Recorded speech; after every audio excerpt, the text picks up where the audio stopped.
क्योंकि जब तक मंडल कमीशन की बाकी सिफारिशें लागू नहीं होगी तब तक पिछड़े वर्ग के लोगों को बराबर की हिस्सेदारी और समाज नहीं मिलेगी।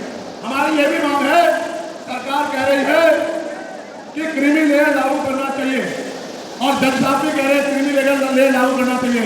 मैंने पार्लियामेंट में पूछा कि भारत में कितने शेड्यूल कास्ट के लोग, शेड्यूल ट्राइब के लोग अरबपति बन गए, इसका डाटा आपको सार्वजनिक करना चाहिए, आर्थिक आंकड़े सार्वजनिक करने चाहिए, तब हमें पता लगेगा कि क्रीमी लेयर की स्थिति में हम आए या नहीं आए।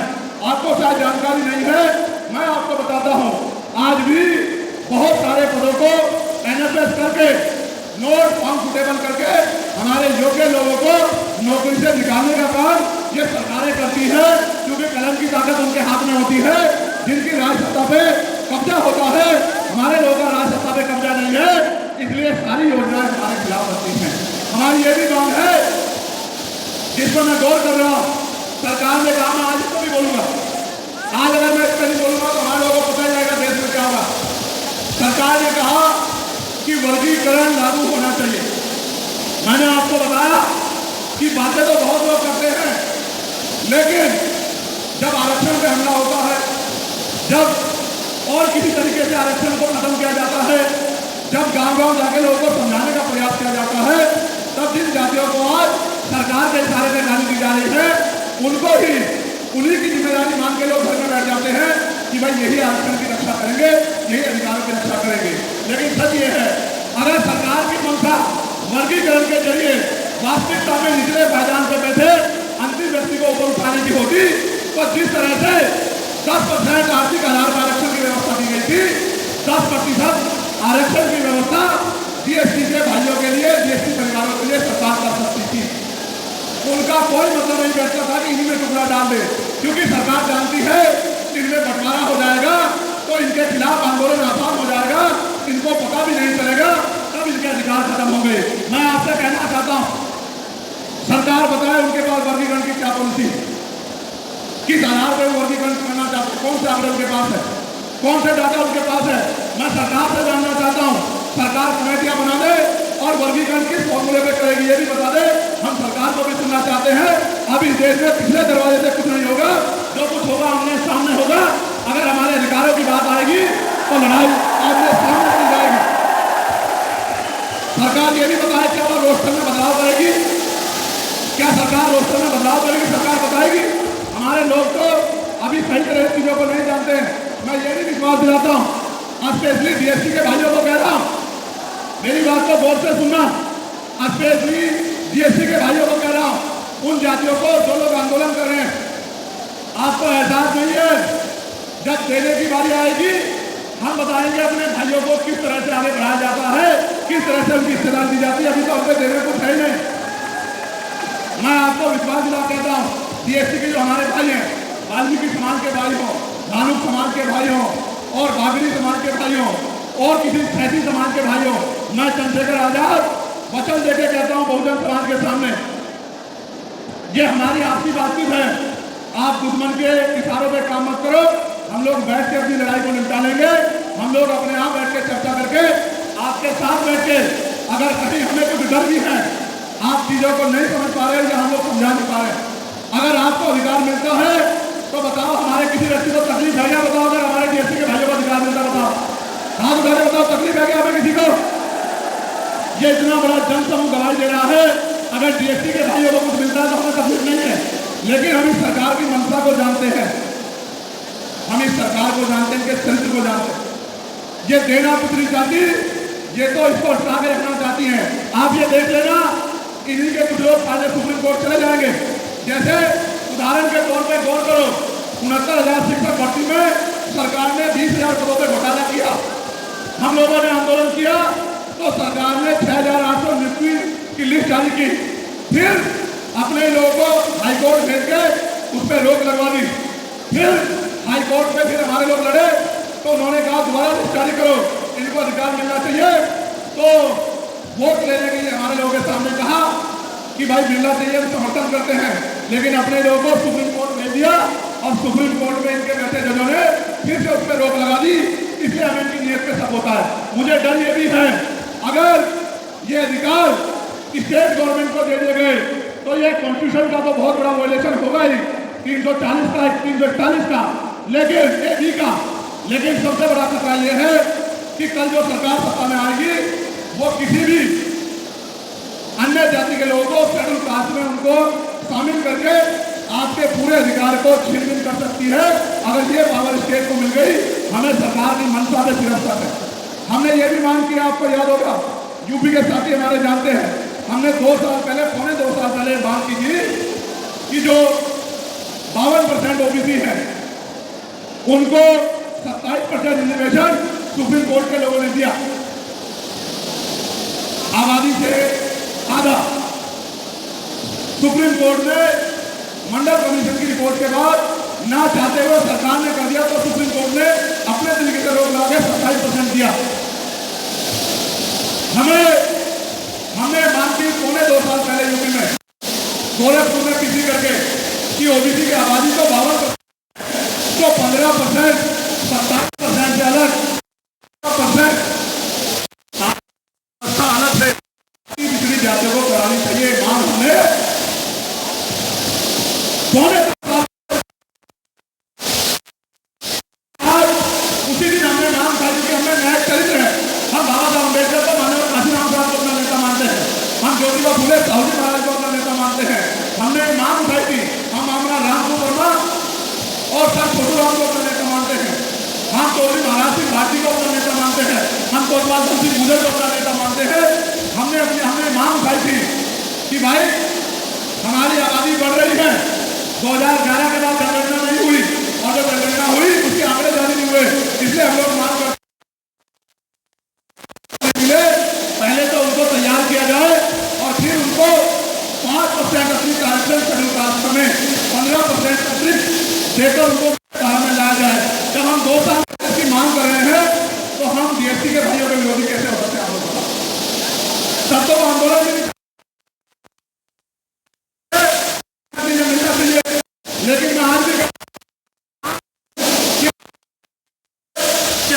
सीमा बढ़ाई की कैप खत्म की जानी चाहिए और 100% इस देश में लागू होना चाहिए, जिसकी जितनी संख्या भाई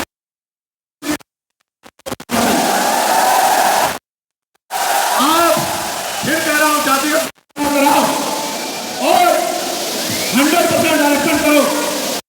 जातियों का सबसे बड़ा हित हूं, उनको 10% आरक्षण क्यों दे रहे हो? मेरी ये मांग है, मैं तो अपने लोगों के आरक्षण देने की उनके लिए मांग करता हूं। उनकी आबादी को 15% भी नहीं, विदेश में रहने वाले लोगों की जिंदगी जैसी ये ऐसे संभव नहीं है। ये जब हम लोग अपनी राजनीतिक ताकत बनाएंगे और पॉलिसी बना के, योजना बना के, इस तरह के कानून बनाएंगे, इस तरह के लक्ष्य बनाएंगे, उन लक्ष्य को प्राप्त करने के लिए संघर्ष करेंगे, उन लक्ष्य को पूरा करने के लिए संघर्ष करेंगे, तभी जाके इस देश के लाखों करोड़ों अरबों लोगों की जिंदगी में बदलाव होगा। जब मैं चारों तरफ देखता हूं तो मुझे सत्ता के भूखे लोग दिखाई देते हैं, सत्ता के भूखे लोग, सबको सत्ता चाहिए, सत्ता चाहिए। आपको नहीं पता क्या, आपकी पार्टी के पास भी मिनिस्टर बनने के ऑफर थे कि आप आइए, केंद्र में मंत्री बनिए, कुर्सी में बैठिए, सड़क के संघर्ष का रास्ता छोड़िए और बढ़िया पैसे कमा के बढ़िया सुरक्षा सुविधा लेके आगे बढ़िए। लेकिन आपकी पार्टी ने और आपकी पार्टी के नेताओं ने इस मनुवादी पार्टियों की मिनिस्टर बनाने का काम किया और विपक्ष का रास्ता चुना कि हम लोग विपक्ष में रहकर अपने लोगों की आवाज उठाएंगे, क्योंकि उन दलों में रहकर, उन दलों की सरकारों में रहकर हम लोग सुख सुविधा तो ले सकते हैं, लेकिन अपनी एक भी पॉलिसी को लागू नहीं करा सकते हैं। इसलिए उन पार्टियों से, उन विचारधारा के लोगों से ना आज ना जिंदगी में हमारा कोई समझौता होगा। हम लोग उनसे विचारधारा के आधार पर संघर्ष को जारी रखेंगे, जैसे हमारे महान पुरुषों में राष्ट्रपिता ज्योतिबा फुले ने, बाबा साहब अम्बेडकर ने, छत्रपति साहूजी महाराज ने, महामना रामसु वर्मा ने, छत्रपति शिवाजी महाराज ने, सदगुरु कबीरदास जी ने, भगवान बुद्ध ने और जगत गुरु सदगुरु रविदास जी महाराज ने, भगवान वाल्मीकि महाराज ने, गुरु नानक देव ने अपने लोगों के अधिकारों के लिए, समाज की जिंदगी के लिए संघर्ष किया। हमें भी उसी तरह से संघर्ष को आगे बढ़ाना है। मैं जब घूमता हूं, लोगों के बीच में जाता हूं, तो लोगों का प्यार देखता था। मैं जब चुनाव लड़ रहा था गांव गांव से पैसे इकट्ठे हुए, मेरे आज भी याद है, क्योंकि भारत में चुनाव बड़े महंगे हैं। मैं केतली लेके जाता था, कोई गरीब परिवार का आदमी 1 रुपया डालता था, कोई 10 रुपया डालता था, कोई 20 रुपया डालता था, कोई 100 रुपया डालता था, कोई 500 रुपया डालता था, कोई 1000 रुपया डालता था। लेकिन यहाँ तो इस देश में 1 रुपया भी भिखारी को देते हुए आदमी 4 बार सोचता मेरा पैसा गलत जगह तो नहीं लग रहा, मेरा पैसा किसी गलत काम में तो नहीं लग रहा। लेकिन उन्होंने अपनी मेहनत की कमाई का 2-2, 4-4, 10-10, 20-20, 100-100, 1000-1000 रुपए देते हुए उनके दिल में क्या अच्छा रही हो कि भाई ये मूवमेंट चलनी चाहिए, ये मूवमेंट आगे बढ़नी चाहिए, बाबा साहब अम्बेडकर, काशीराम जी के विचार आगे बढ़ने चाहिए। इसलिए हमें चंद्रशेखर आजाद को वोट और पैसे दोनों से ताकत देनी। कई जगह से पैसे आए, नोट जब हाथ में पकड़ा तो मेरी आंखों से आंसुओं का सैलाब आ गया। नोट की मोटाई देख के लगता था कि कई मजदूरों के हाथ से नोट निकल के आया। मैंने कुछ नोट तो उठाकर भी रखे हैं, कुछ नोट अपने पास, जब तक मैं जीऊंगा वो नोट मेरे पास ही रहेंगे।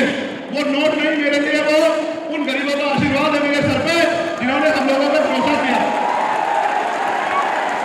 मेरे प्यारे भाइयों साथियों, अभी जब मैं विदेश दौरे पे था, 4 जगह पे मुझे गोल्ड मेडल से सम्मानित किया गया।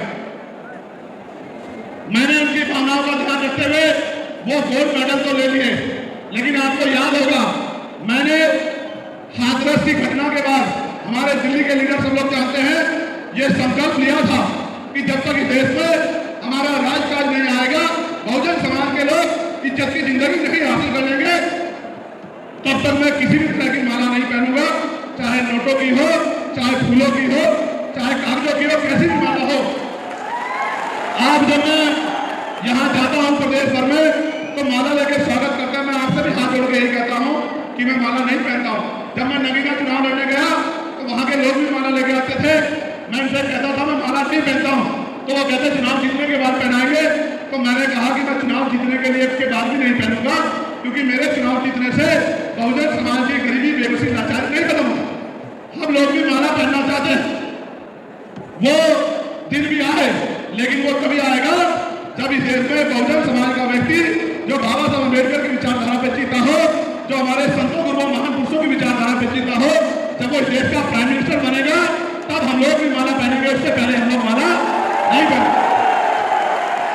तो जब उन्होंने मुझे सोने के मेडल पहना है, आज ये बात मैं वचन देख कह रहा हूं, मैंने वो मेडल हाथ जोड़ के वापिस कर दिया और उनसे कहा कि जिनका मैं नेतृत्व कर रहा हूं, उनके पास तो खाने के लिए रोटी भी नहीं है, उनके पास तो पहनने के लिए अच्छे कपड़े भी नहीं है, उनके पास तो सर ढकने के लिए अच्छी छत भी नहीं है, उनके पास तो पहनने के लिए अच्छे जूते भी नहीं है, उनकी बच्चियों के पास तो इज्जत की जिंदगी तक ढकने के लिए भी अच्छे कपड़े नहीं है। अगर उनका नेता सोने का मेडल पहन के घूमेगा, सोने के मुठिया पहन के घूमेगा, तो उनके मन में ये पीड़ा ना पैदा हो जाए कि अब ये हमारा नेता नहीं रहा है, तो मैं इन मेडल को नहीं ले सकता, मैंने वापस कर दिए। आज मैं आपसे कह रहा हूं, जिस दिन आपने देख लिया कि चंद्रशेखर आजाद सोने की चैन पहन के, गले में सोने की चैन पहन के, मेडल पहन के,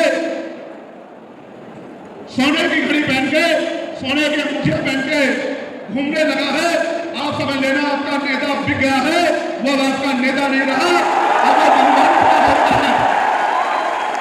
क्योंकि सच तो ये है कि जैसी जिंदगी आप जी रहे हैं, हमारे महापुरुषों ने जिन्होंने आंदोलन चलाया, आपकी जैसी जिंदगी जी। मैं वचन देकर कहता हूं, फिर आपसे कह रहा हूं, आज फिर कह रहा हूं बहादुर साथियों, हालात आपको लगे तो आप ये समझ लेना कि आपका नेता डर गया है या आपका नेता बिक गया है। उस दिन आप मेरा सार्वजनिक रूप से विरोध करने लग जाना, लेकिन अभी इस आंदोलन को आगे बढ़ाने के लिए आपको भी मेरी तरह दिन रात संघर्ष करना चाहिए। अभी हरियाणा और जम्मू के चुनाव हैं, मैं हरियाणा से आए साथियों से कहना चाहता हूं, बहुत सारी बातें आपके कानों में डाली जाएंगी। आप ये देखो, ये मिलके पार्टियां जो जिनको हमारे लोग सत्ता देना चाहते हैं, 2018 में राजस्थान, मध्य प्रदेश में कांग्रेस की सरकार बनी थी। कांग्रेस के लोग अपने 20 एमएलए को तोड़ के भारतीय जनता पार्टी में चले गए, उनकी सरकार बन गई, उनके लोगों ने उनको राजनीतिक सत्ता को समझते हुए एक्सेप्ट कर लिया। कांग्रेस के लोग राजस्थान में भी 20-20 एमएलए लेकर के नेता हरियाणा आ गए सरकार बनाने के लिए बीजेपी के साथ मिलकर। तो उनके लोग भी अगर बन जाते तो उनकी पार्टियां भी स्वीकार कर लेते, उनके लोग भी स्वीकार कर लेते। हमारे लोग भोले भाले हैं, इनको पढ़ा दिया जाता है कि वो फलानी पार्टी है, वो ढंगी पार्टी है। जब तक राजनीतिक ताकत आपके हाथ में नहीं होगी, मैं आपसे भी कह रहा हूं, जब तक राजनीतिक ताकत आपके हाथ में नहीं होगी, कांग्रेस सत्ता में बैठे हैं बीजेपी, आपकी जिंदगी बदलने वाली नहीं। आप मेरी बात पे याद रखना, आपके लोग की जिंदगी बदलने वाली नहीं। अगर ये दल इतने अच्छे होते, अगर ये दल इतने अच्छे होते तो आप ये बताओ कि ये अगर इतने अच्छे होते तो बाबा साहब अम्बेडकर को पार्टी क्यों बनानी पड़ती? अगर ये दल इतने अच्छे होते, आपकी मांगों के लिए लड़ रहे होते, आपकी समस्याओं के लिए लड़ रहे होते, तो बाबा साहब अम्बेडकर को अपने चाचा बच्चे कुर्बान क्यों करने पड़ते? वो भी चैन में बैठ के सो जाते, वो भी नींद ले लेते, वो भी अच्छा भोजन प्राप्त कर लेते। इन्हीं दलों ने बाबा साहब अम्बेडकर को खून के आंसू उतारे और बाबा साहब अम्बेडकर ने अपने लोगों का भला करने के लिए अपना दल बनाया। जब माननीय काशीराम साहब उनके आखिरी दल में प्रयास करते रहे, कुछ कर नहीं पाए, उन्होंने सुनी नहीं, तो उन्होंने भी निराश होकर अपना दल बनाया। और आज जो हम लोगों ने किया, ये हमने बाबा साहब अम्बेडकर से, माननीय काशीराम साहब से सीख के किया कि जब हम अपने पुराने दल को कहते रहे उनको खुद को लड़ना नहीं है, वो भाजपा कांग्रेस से लड़ने की बजाय हमारे लोगों पे हमलावर होते रहे, तो फिर हमने भी अपना दल बनाया और हमने 4 साल में अपना बल भी देश की जनता को दिखाने का काम किया है। ये बात इस बात का उदाहरण है कि अगर कोई करने पे आ जाए, यानी कि मानव काशीराम साहब जैसे कहते थे कि तमन्ना अगर सच्ची हो तो रास्ते 1000 होते हैं, तमन्ना अगर झूठी हो तो बहाने 1000 होते हैं। तो अगर कोई करने पे आ जाए और उनके पास ऐसे नेता हो तो मंजिल दूर नहीं। सम्मानित साथियों, मध्य प्रदेश में भी हम लोग कुछ वोट से हार गए। सम्मानित साथियों, राजस्थान में तो 3-3 सीटें हम लोग कुछ ही वोट से हार गए और कई सीटों पे हम लोग तीसरे नंबर पे रहे। अगर आप लोग मेहनत करने लग जाओ तो वो दिन दूर नहीं कि राजस्थान हो या मध्य प्रदेश सरकारें चलेंगी तो आपकी चाबी से, आपकी ताकत से, वरना सरकारें नहीं चलेंगी। अब हरियाणा की बारी है मेरे लोगों, इसमें मंच में बैठे लोगों से कहना चाहता हूं, हरियाणा की बारी आ गई है, जम्मू की बारी आ गई है। आप भी मैदान में उतर जाओ और अपने प्रत्याशियों को जिताने का काम करो। वहां की सरकार में आपकी भागीदारी होनी चाहिए। आपकी भागीदारी नहीं होगी तो आपके लिए कोई पॉलिसी नहीं बनेगी। पॉलिसी नहीं बनेगी तो 400 रुपए की मजदूरी से आपके लोग कभी पैसे वाले नहीं होंगे, इज्जत की जिंदगी प्राप्त नहीं कर पाएंगे। इसलिए मैं आपसे कह रहा हूं कि राजकाज लाभ, कई ऐसी मांगे हैं जिनको अभी और रखना है, लेकिन मैं आपसे जो पहले कह रहा हूं उस पर गौर करो। आप ये बताओ, राजकाज आपके पास नहीं होगा तो आपकी सुनवाई कैसे होगी? बताओ, थाने कचहरी में आपकी बात कौन सुनेगा? आज हमने राजकाज लाया तो बिजनौर में सारे अधिकारी हमारे लोगों की बात सुनते हैं, उनकी समस्याओं को हल करते हैं। लेकिन जहां हमारा राजकाज नहीं है वहां तो हमारे लोग थाने कचहरियों में जाते हैं, दफ्तर में बैठे अधिकारी सुनते भी नहीं। हरियाणा में और जम्मू में हमें राजकाज में हिस्सेदारी लानी है, उसके तुरंत बाद महाराष्ट्र और झारखंड और उत्तर प्रदेश के उपचुनाव में भी हमें सफलता हासिल करनी है। इसके लिए भी हमें कमर कस लेनी चाहिए। और कोई रास्ता इस देश में इज्जत की जिंदगी का नहीं है। अगर इज्जत की जिंदगी चाहिए तो राजकाज हासिल करो। मैं ये कह रहा हूं, अगर आप बीजेपी कांग्रेस के चक्कर में पड़े रहे कि कभी इनको हराने के लिए इनको वोट दे दो, कभी इनको हराने के लिए इनको वोट दे दो, तो आपको फिर झूठे ही मिलेंगे। आपको इज्जत की जिंदगी नहीं मिलेगी, आपको झूठा नहीं मिलेगी, आपको सम्मान नहीं मिलेगा। हम पे पॉलिसी है, हम पे नियत है, हम पे नीति है। मैं आपको पार्टी की तरफ से वचन देता हूं, एक बार सत्ता में आजाद समाज पार्टी को आने दीजिए। धर्म के नाम पे, जाति के नाम पे जो हिंसा की जा रही है, अगर ये लोग प्रदेश छोड़ के न चले जाए तो मेरा नाम चंद्रशेखर आजाद नहीं, आज जिस तरह से मुसलमानों पर बुलडोजर चल रहा है, मुसलमानों को जमीन किया जा रहा है, जिस तरह से मुसलमानों पर मॉब लिंचिंग हो रही है, जिस तरह से उनके कारोबारों को खत्म किया जा रहा है, जिस तरह से उन पर हिंसा हो रही है, जिस तरह से फायदा माहौल उनके लिए बनाया जा रहा है, मैं इस मंच के माध्यम से कहना चाहता हूं कि सरकार में बैठे लोगों याद रखना, अभी जब तक भी माननीय आजाद समाज पार्टी का एक नेता जिंदा है, आपका ये बांटने का सपना, चलाने का सपना पूरा नहीं हो सकता। इस बात को आप लोग याद रखें। आज जिस तरह से किसान परेशान हैं, एमएसपी की गारंटी सरकार नहीं दे सकता बैठ के, जिस तरह से न्यूनतम वेतन सुनिश्चित नहीं है, कोई 300 देता है, कोई 250 देता है, कोई 400 देता है, 250-300 मांगने में भी मानता है। मेरा ये मानना है कम से कम 700 रुपये न्यूनतम वेतन होना चाहिए। इनके व्यक्ति के लिए भी 700 रुपये जैसी अमाउंट है, एक रकम है जिसमें आदमी एक दिन का जीवन ईमानदारी से अच्छी तरह से जी सकता है। ये जो टैक्स लगा दिया है, इस टैक्स को कम करना चाहिए। और जैसा मैं आज आपको कह रहा था, हम पे पॉलिसी है कि गरीबों के बच्चों को प्राइवेट स्कूल की जगह सरकारी स्कूल में हम लोग प्राइवेट स्कूल से बढ़िया शिक्षा दिला सकते हैं।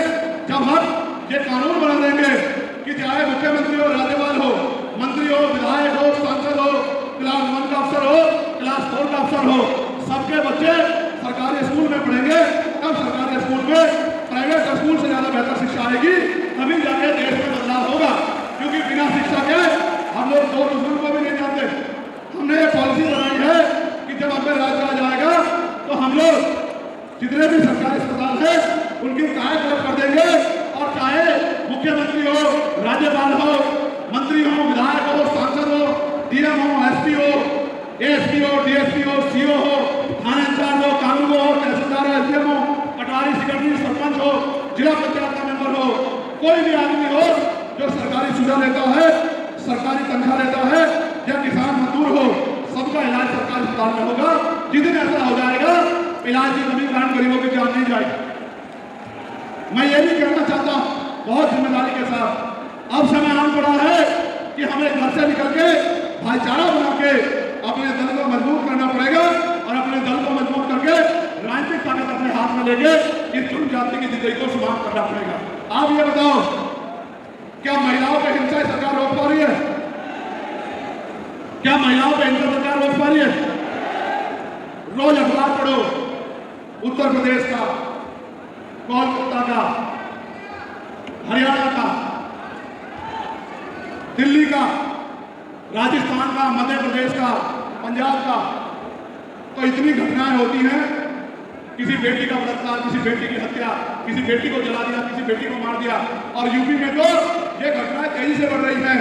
और अभी फरीदाबाद में 2 बच्चों को मार के, नाबालिग बच्चों को लटका दिया गया और पुलिस ने उन परिवारों को कह दिया कि अगर एफआईआर लिखाओगे तो तुम्हें जेल भेज देंगे। फिर मैंने वहां के एसपी को फोन किया कि मैं परसों आ रहा हूं, तो आनंद फानंद में बुला के एफआईआर दर्ज करके कहा कि हम लोग गिरफ्तारी कर रहे हैं। ये तो अगर भीम आर्मी ना होती, आजाद समाज पार्टी ना होती, तो न्याय का दूर की बात है। ये दल आपको जिनकी सरकारें हैं, दफ्तरों में भी नहीं घुसने देते इतनी बड़ी बड़ी घटनाओं पे। ये तो धन्यवाद करो भीम आर्मी आजाद समाज पार्टी का, भीम आर्मी आजाद समाज पार्टी के लड़ाके का, कि वो अपना काम जिम्मेदारी से अदा कर रहे हैं। मैं यहाँ से आपको कहना चाहता हूँ, मैं बहुत सारे चेहरे को देख रहा हूँ जो अपने अपने स्वार्थ में अपनी पार्टी के मान सम्मान को कम करते हैं, अपनी पार्टी को नुकसान पहुंचाने का काम करते हैं। मैं उनको भी कहना चाहता हूँ, और कोई दल भी नहीं है जो गरीब के बेटे को टिकट देकर लड़ा दे। सारे लोग कैसे वालों के जैसी है।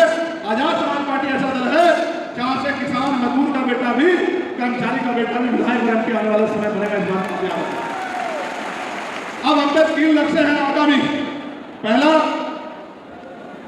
महाराष्ट्र और झारखंड का चुनाव, साथ साथ उत्तर प्रदेश का उपचुनाव, उसके बाद दिल्ली और बिहार का चुनाव। मैं वहां के पदाधिकारियों से, नेताओं से, वहां के प्रभारियों से, अध्यक्षों से, सबसे कहना चाहता हूं, अब परीक्षा का समय नहीं रहा, अब आपको मैदान में उतरना पड़ेगा। अब कोई रास्ता नहीं बचा। अगर राजकाज चाहिए, अपने लोगों का भला चाहिए, तो फिर मैदान में उतरने के लिए तैयार हो जाओ और गांव-गांव जाके लोगों को जागरूक करने का काम करो। और अगर आपने ऐसा नहीं किया तो धीरे धीरे सरकारें कब इस देश को बेच के निकल जाएंगी, हमें यह भी नहीं पता लगेगा कि कितने करोड़ का कर्ज सरकारों ने ले रखा। महिलाओं पर हिंसा रुके, ये हमारे महापुरुषों का सपना था। बाबा साहब अम्बेडकर ने कहा, किसी भी देश की तरक्की महिलाओं की तरक्की से नाम। हम अपने महापुरुषों के सपने को पूरा करने के लिए काम कर रहे हैं। मैं आपसे अपील करना चाहता हूँ, ऐसे मुट्ठी बंद करो, ऐसे दोनों हाथ लगे, मुट्ठी बंद करो, ऐसे दोनों उठाओ, दोनों एक हाथ में, दोनों उठाओ हाथ ऐसे, दोनों दोनों, एक नहीं दोनों, दोबारा दोनों हाथ उठाओ ऐसे। क्या हम इस देश में राष्ट्रराज के लिए तैयार हैं? जो मांगे हमने उठाई हैं, अगर सरकार उन पर गौर नहीं करेगी तो क्या आप लोग संघर्ष के लिए तैयार हो? क्या आप अपने अधिकारों को बचाने के लिए मैदान में आने के लिए तैयार हो? तो हम सरकार को नवंबर तक का समय देते हैं। कितना समय? ये सितंबर चल रहा है, अक्टूबर तक का समय हम लोग देते हैं। नवंबर में हम लोग पार्टी की राष्ट्रीय समिति की मीटिंग बिठा के दोबारा से तय करेंगे। अगर सरकार ने हमारी मांग नहीं सुनी तो इन मांगों पे हमें अगला स्टैंड क्या लेना है, ये पार्टी जो है नवंबर के पहले दूसरे हफ्ते में बैठ के तय करेगी कि अगली कार्रवाई हमारी क्या होनी चाहिए। मैं किसानों को भी विश्वास दिलाना चाहता हूं। मनोज भाई बेटे, किसानों की हर एक समस्या को हल करने के लिए हम लोग संकल्पित है, वचनबद्ध है। मौका आने दीजिए, यहाँ का किसान दुनिया के किसानों से खुशहाल बनेगा, इस बात की मैं आपको गारंटी देता हूँ। मैं नौजवानों को भी रोजगार की गारंटी देता हूँ। मैं नौजवानों को रोजगार की गारंटी देता हूँ। मैं घर में रहने वाली माए बहनों को कुटीर उद्योग लगा के रोजगार की गारंटी देता हूँ। मैं बुजुर्गों की पेंशन, जो पेंशन मिलती है अभी 500 रुपए, मैं गारंटी देता हूँ हमें अवसर मिलने पे हम उन पेंशन को 500 रुपए से बढ़ा के 3000 रुपए करेंगे। मेरी बात को याद रखें। मैं गारंटी देता हूँ आशा आंगनबाड़ी बहनों को, भोजन माता को, सहायिकाओं को, उनका वेतन कम से कम 20,000 रुपए करेंगे आने वाले समय में, जब हमारे हाथ में ताकत आए। मैं जो हमारे पुराने कर्मचारी जिन्होंने सेवा की है देश की, उनकी पुरानी पेंशन का भी आप लोगों से वादा करता हूं कि उनको उनकी पुरानी पेंशन भी हम लोग ओपीएस और पेंशन स्कीम को उन्हें लागू कराएंगे। इस बात का मैं आप लोगों से वादा करता हूं। और फिर से अपनी बात को समाप्ति की तरफ ले जाते हुए मेरी इस बात को याद रखना, आपको मेरे ऊपर भरोसा है या नहीं है? बताओ, है या नहीं है? बताओ। तो मैं अपने डीएससी के भाइयों को भी ये वादा करता हूं कि अगर उनको अधिकार मिलेंगे तो उनका सबसे बड़े समर्थक, क्योंकि हम बहुजन आंदोलन को चलाने वाले लोग हैं, हम लोग उनके सबसे बड़े समर्थक रहेंगे।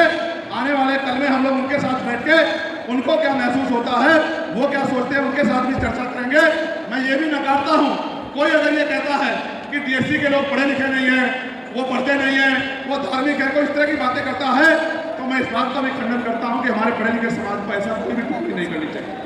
जो बात इस देश के तथाकथित स्वर्ण जाति के लोग हमारे लोगों के खिलाफ कहते थे, जब आरक्षण मिला था शेड्यूल कास्ट के लोगों को, शेड्यूल ट्राइब के लोगों को, जब आरक्षण मिला था मंडल कमीशन के जरिए बैकवर्ड के लोगों को, जो बात ऊंची जातियों के लोग इनके लिए कहते थे, आज अगर वही बात हम लोग कहने लगेंगे तो कहीं ना कहीं ऐसा लगेगा कि हम भी स्वार्थी हो गए हैं। हम तो अपने दायित्व पर खड़े हैं, हम अधिकारों की रक्षा भी करेंगे और अपने लोगों को बांट कर भी देंगे। इस बात की जिम्मेदारी भी हमारे सर होना चाहिए। इसलिए मैं आपसे आग्रह करूंगा, बड़ा भाई होने के नाते मैं अपने लोगों से आपसे आग्रह करूंगा कि कोई भी अनावश्यक टिप्पणी डीएससी के भाइयों पे न करे। वो हमारा परिवार है, उनके लिए खून भी देना पड़ा, उनके अधिकारों के लिए संघर्ष भी करना पड़ा, तो हम लोग सबसे आगे रहेंगे, उनके अधिकारों को छीनने नहीं देंगे। इस बात को मैं आप लोगों को बताऊंगा। और ये रैली तो कुछ भी नहीं है, ये रैली तो कुछ भी नहीं है। अगर उनके अधिकार को छीनने का काम करेगा तो इससे 10 गुना बड़ी रैली उनके समर्थन में हम लोग करने का काम करेंगे। लेकिन किसी भी कीमत पे हम अपना भाईचारा नहीं टूटने देंगे। इस बात को मैं आप लोगों को वादा करता हूं। सम्मानित साथियों, आज आप यहाँ इतनी बड़ी संख्या में आए और आपने हमेशा की तरह भीम आर्मी आजाद समाज पार्टी के नौजवान नेताओं का, सम्मानित साथियों का मनोबल बढ़ाने का काम किया। मैं दोनों हाथ जोड़ के आपका धन्यवाद करता हूं।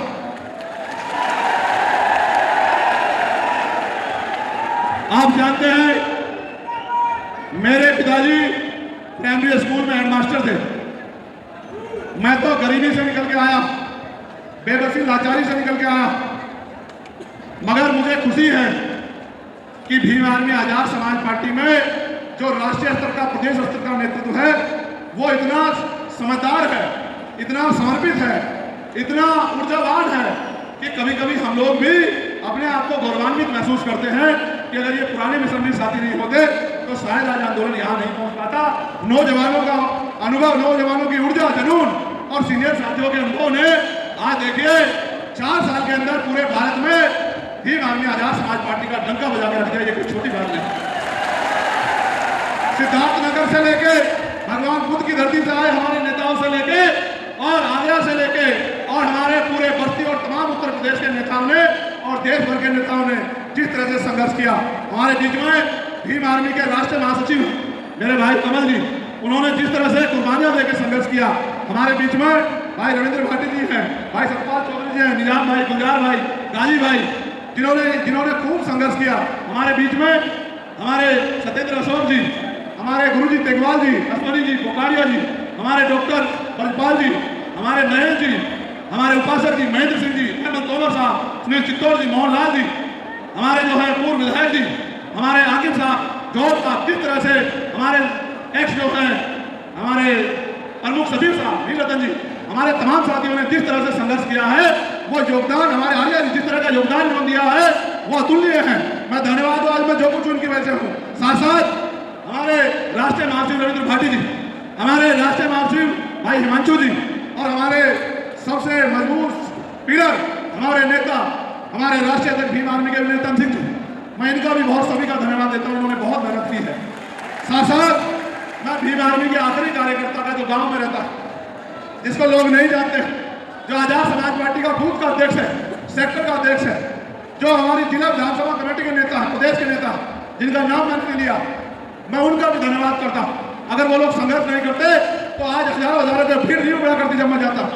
अभी मैं गया था बांदा, कई हजार लोग थे, 2-3 दिन के कॉल पे कई हजार लोग थे, संकल्पित है हम लोग। महाराष्ट्र के हमारे साथ अशोक जी, हमारे आनंद जी, हमारे कौशिक भाई, कांति भाई, तमाम हमारे साथी, सब लोग, मौसम भाई, इतने अच्छे लोग हमारे पास हैं।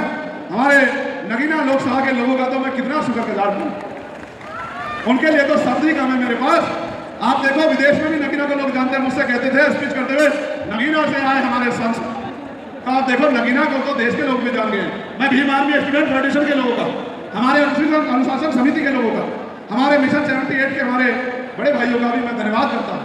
मैं धन्यवाद करता हूँ उस आखिरी कार्यकर्ता का भी जिसका योगदान है किसान मोर्चा के साथियों, हमारे मेरे साथ के पढ़े हुए मेरे सीनियर साथियों का भी कॉलेज के मैं धन्यवाद करता हूँ। हमारे पीछे जो है बरेली वाले जो साथी बैठे हैं उनका भी मैं धन्यवाद करता हूँ। मैं आप सबका धन्यवाद करता हूँ, आपसे उम्मीद करता हूँ अनिकेत और तमाम साथी कि आपका ये प्यार सहयोग बना रहा तो 10 साल, हाँ ये नगीना के लोग उधर भी खड़े, 10 साल में वो दिन आएगा कि आजाद समाज पार्टी के मेंबर ऑफ पार्लियामेंट की संख्या 100 से ज्यादा पार्लियामेंट में होगी। मेरी बात का प्यार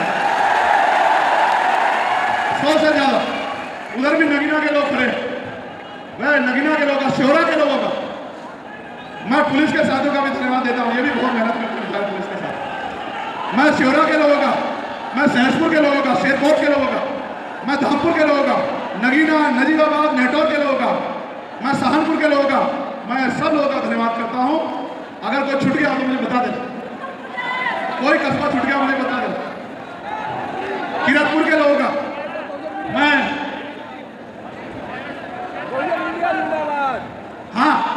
मैं आईटी सेल के लोगों का भी धन्यवाद करता हूँ, अपने आईटी सेल के लोगों का, मैं अपने लीगल सेल के नेताओं का भी धन्यवाद करता हूँ। मैं धन्यवाद देता हूँ, कोई एक आदमी नहीं कर सकता है। आप सब लोगों ने मिलकर जो ताकत बनाई उसी से आंदोलन आगे बढ़ रहा है। किसी को गर्व हो, घमंड हो, मुझे हो, राष्ट्रीय अध्यक्ष को, किसी को कि उनकी वजह से आंदोलन चल रहा है, सच नहीं है, ये सच नहीं है। आंदोलन तो कार्यकर्ता चलाते हैं, नेता तो मंच में आगे बैठता है, आंदोलन तो कार्यकर्ता चलाते हैं। भाई महक सिंह जी का, नीटू भाई, तमाम हमारे पिलर हैं जिन्होंने अपनी जान की बाजी लगा के आंदोलन को आगे बढ़ा। मैं इनके ऋण को नहीं चुका, भाई हरपाल जी के सहयोग का मैं धन्यवाद देता हूँ, हमारी दिल्ली की टीम का मैं धन्यवाद देता हूँ, और मैं सबसे ज्यादा धन्यवाद देता हूँ बहुजन समाज के नौजवान योद्धाओं का, मेरी माँ बहनों का, महिला मोर्चा के हमारे नेताओं का मैं धन्यवाद देता हूँ। मैं मीडिया के, बहुजन मीडिया के साथियों का धन्यवाद देता हूँ, मैं मेन स्ट्रीम मीडिया के साथियों का धन्यवाद देता हूँ। हमारे जो पुलिस के साथी हैं जिन्होंने परमिशन में मदद कराई बेचारों ने, मैं उनका भी बहुत बहुत धन्यवाद करता हूँ। एडमिनिस्ट्रेशन के साथियों का मैंने तो पुलिस के लिए भी मांग की थी कि उनकी भी 8 घंटे की ड्यूटी हम लोग करेंगे, उनकी वेतन विसंगतियां भी दूर करेंगे, मैं उनका भी धन्यवाद करता हूँ। और जो देश में कहीं भी नीला झंडा पहन के, नीला झंडा उठा के घूम रहा है, और उस बहादुर योद्धा का भी मैं धन्यवाद करता हूँ जो आंदोलन चला। मैं बहुजन चित्रों का भी धन्यवाद करता हूँ, लेकिन आग्रह भी करता हूँ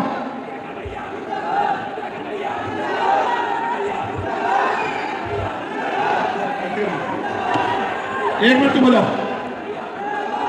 ये सुनो, बना के रखना अनुशासन। पैसों पे नहीं आते लोग, पैसों पे सुनो, पैसे पे नहीं आते लोग, पैसे पे। और ये वो लोग हैं जो मेरी एक आवाज पे चले जाते हैं, एक आवाज पे।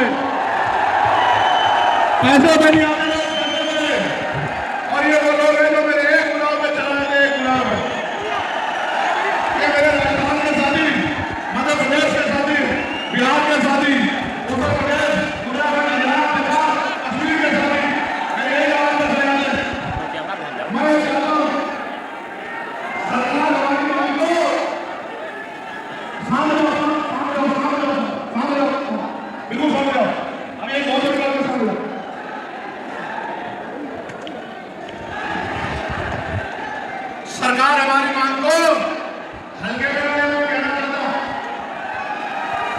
बिल्कुल सरकार वालों को अगर गोरखपुर के साथ में कह रहा हूं, अगर अक्टूबर तक हमारी मांग नहीं होगी तो नवंबर में फिर वापस होने के बाद हो गया।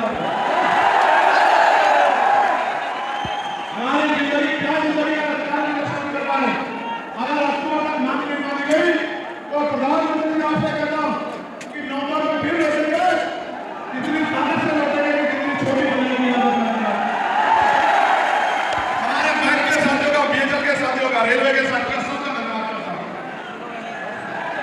हमारे औद्योगिक के साथियों का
साथियों का भी बहुत बहुत धन्यवाद करना चाहता हूं। मैं आपसे कहना चाहता हूं, इस तरह लड़ेंगे कि इतिहास याद रखेगा। इस संघर्ष की लड़ाई में हमारी जान तो जा सकती है, लेकिन झुकेगी नहीं सरकार की बात को याद रखें। बाबा साहब ने ज्यादा जीवन जीना कोई बड़ी बात नहीं है, बड़ी बात है स्वाभिमान से जीना, सम्मान से जीना, अधिकारों के साथ जीना। मैं आपसे कह रहा हूं, केंद्र की सरकार ऐलान के जगह काम खोल के सुन ले। अगर पिछले दरवाजे से हमारे आरक्षण पे हमला करने का प्रयास किया तो छठी का दूध याद दिला देंगे, मेरी बात को अभी मैं ये भी कहना चाहता हूं, अगर साजिश करके हमारा भाईचारा तोड़ने का काम करोगे तो कामयाब नहीं होंगे। वो हमारे भाई है, हम उनके बीच में जाकर बैठ जाएंगे, हम उनके अधिकारों की लड़ाई लड़ेंगे, लेकिन आपको कामयाब नहीं होंगे बंटवारा करके। हम एकजुट रहेंगे, इस बात को भी याद रखना। और मैं आपसे कहना चाहता हूं, बिना पॉलिटिकल पावर के हम लोग इज्जत की जिंदगी प्राप्त नहीं कर सकते। इसलिए नौजवान खड़ा हो जाए, जिस तरह देश की आजादी के लिए खड़ा हुआ था नौजवान, उसी तरह से सत्ता प्राप्ति के लिए खड़ा हो जाए। 2027 में उत्तर प्रदेश में भी हम लोग इनकलाब लिख देंगे और आजाद समाज पार्टी का झंडा उत्तर प्रदेश में लहरा देंगे। मैं आपसे कह रहा हूं, मुस्लिम भाइयों पे